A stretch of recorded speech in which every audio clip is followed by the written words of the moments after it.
Have you ever wondered if there's a difference between a college and a university? What community colleges exactly are? What are liberal arts colleges? What's an engineering school? What are for-profit universities? In this video, I'm going to talk all about all of the higher education options that exist in the United States in a general kind of way, and share some fun statistics with you about how the higher education system in the US works.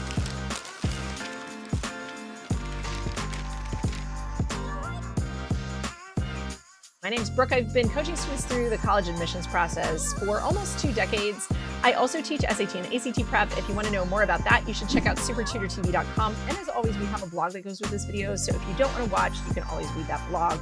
I'm going to start off talking about community colleges, which are sometimes called junior colleges, and just kind of explain what are they, how do they work.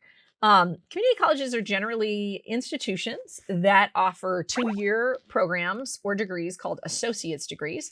And they also offer a pathway to transfer to 4-year universities so that you can get a bachelor's degree. They enroll about 12.4 million students, which make up about half of all of the undergraduate students in the entire country. Community colleges tend to offer liberal arts offerings, such as majors like English or psychology or US history. But you can also do career-oriented tracks, especially if you're going for an associate's degree. And some of those tracks actually put you in line to jump through hoops to secure higher salary ranges. That could be studying a field such as paralegal studies, radiology, physical therapy. They also often offer business degrees, nursing degrees, occupational health and safety. So there are many career paths that you can get to if you're not like super academic. If you're like, Brooke, I do not want to go to college for 4 years. It is just not me. I am more of an action person. I just want to work with people and get it done and have a good career and be able to pay my bills. Community college or an associate's program might be a really good fit for you. Though about 28% of community colleges do offer some kind of on-campus housing, only 1% of community college students live in on-campus housing. Generally, the only thing you need to go to community college is either a GED or a high school diploma. Now, that being said, individual programs within a community college, for example, a nursing program, might have higher prerequisites. There might be other hoops you need to jump through, or even an application process. What that could look like, you may have to take a standardized test for nursing, for example, called TEAS. You might have to get a particular grade before you can enroll in a particular major track if you are going for an associate's degree. So maybe you have to take chemistry or human anatomy or some other coursework, and you have to get particular grades in those in order to enroll into your program, especially in nursing and the health sciences. So those are also things to keep in mind. It is an open door in community college, but that doesn't mean that there aren't any parameters or any hoops or bars that you have to clear in order to get your degree. So that's community college. Even when I was in high school, I was like, what's a liberal arts college? Why do people call it that? Does that mean you can only major in like English or psychology or something if you go there? Or what are the liberal arts? Or maybe I have to paint, which is not true. Liberal arts colleges, so here's the deal. There's no like really official definition of liberal arts college. So we're just gonna go with what US News and World Report tends to say, which is completely artificial, but nonetheless, we'll go with it. Colleges and universities, first of all, that focus on the undergraduate experience and generally do not offer doctoral programs. And second, they confer over 50% of their degrees in what they call the liberal arts, which I guess is like social sciences, humanities, and general sciences, but not necessarily engineering, career-oriented pathways such as business or nursing, okay? Liberal arts colleges in general tend to be smaller than major universities. They might be the size of your high school. They might be smaller than your high school.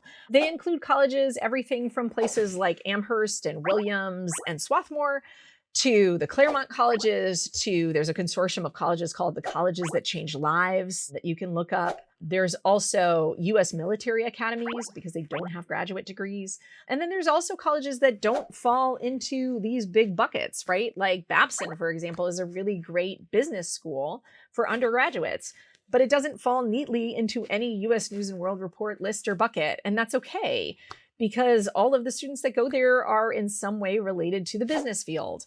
It doesn't mean it's not a good college. It's an awesome college, and it could be the right college for you. Next on my list is national colleges and universities.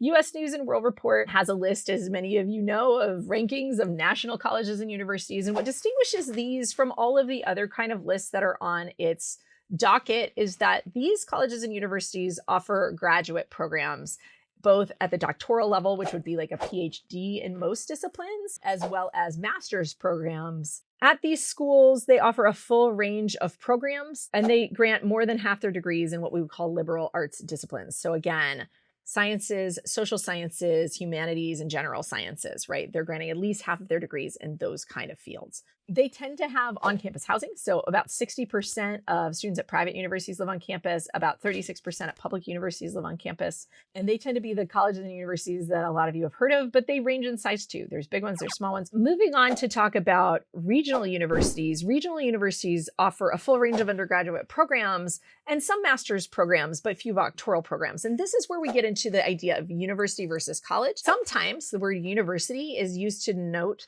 only those schools that have higher levels of education, meaning they have master's degrees, they have doctorate degrees, they have these higher levels of education available. College, on the other hand, often means that that particular institution is focused on the undergraduate experience. Don't worry about what list on US News and World Report the college you're looking at is on. Look at the overall reputation, look at the offerings that it has, and don't get too wrapped up in the categories. Except for one category, which is my last category that I'm going to talk about, which is for-profit universities. For-profit universities generally have the shadiest reputation of all colleges and universities in the United States. The most famous for-profit universities, if you've ever watched television, would be DeVry University or University of Phoenix. Thumbs up if you know you've seen an ad for University of Phoenix, because they do so much advertising. Well, that's part of the problem with the for-profit universities. They're spending so much money on advertising. I generally don't recommend for-profit universities if you want to get the most out of your education. They also tend to be really expensive.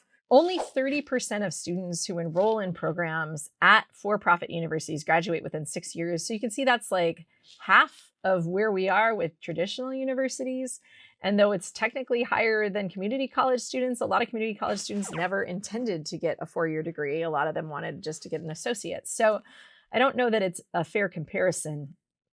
In any case, some of these institutions have been accused of what we call predatory practices. What that means is they might go after hard recruiting students, telling them they can get federal loans to pay for their particular career, citing career statistics that are just impractical given that they're getting a for-profit degree. For example, they might say, oh, you can come here and learn about computer science and look at the median income for people who have degrees in computer science. Well, guess what they're not showing you?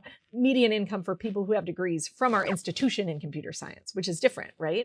Your degrees from these institutions can actually hinder employment. They can be a red flag to people going through piles of resumes when they see that your degree is from one of these places. So they're problematic in a lot of ways. It doesn't mean that there's not any use value or use case for these kind of universities. But if you're a student looking at trying to get an education, and you're watching my video front to back, learning about all the different options, start with everything else. See if you can get into a program that fits you and suits you. And yes, you might have to jump through hoops. You might have to take a test. You might have to have a qualifying GPA. You might have to take prerequisites. It might be harder.